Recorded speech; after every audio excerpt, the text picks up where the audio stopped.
আসসালামু আলাইকুম। আমার এই ভিডিওটা দেখেন।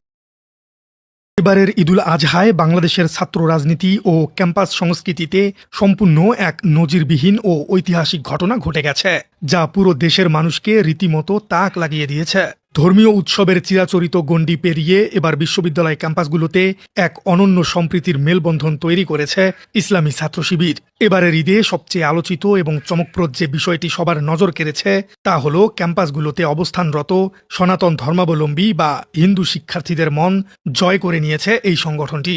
সাধারণত কুরবানির ঈদে মুসলিমরা মেতে উঠলেও অমুসলিম শিক্ষার্থীরা এক ধরনের বিচ্ছিন্নতায় ভোগেন, কিন্তু এবার শিবির সম্পূর্ণ নতুন এক সংস্কৃতির সূচনা করেছে। যেসব হিন্দু শিক্ষার্থী ঈদে বাড়ি না গিয়ে হলে বা ছাত্রাবাসে রয়ে গেছেন, তাদের জন্য বিশেষভাবে খাসির মাংসের রাজকীয় ভোজন আয়োজন করা হয়েছে।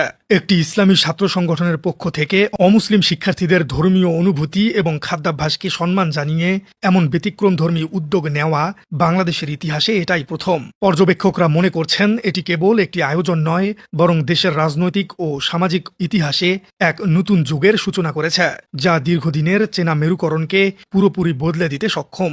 এই ঐতিহাসিক উৎসব কেবল রাজধানী ঢাকার মধ্যেই সীমাবদ্ধ ছিল না।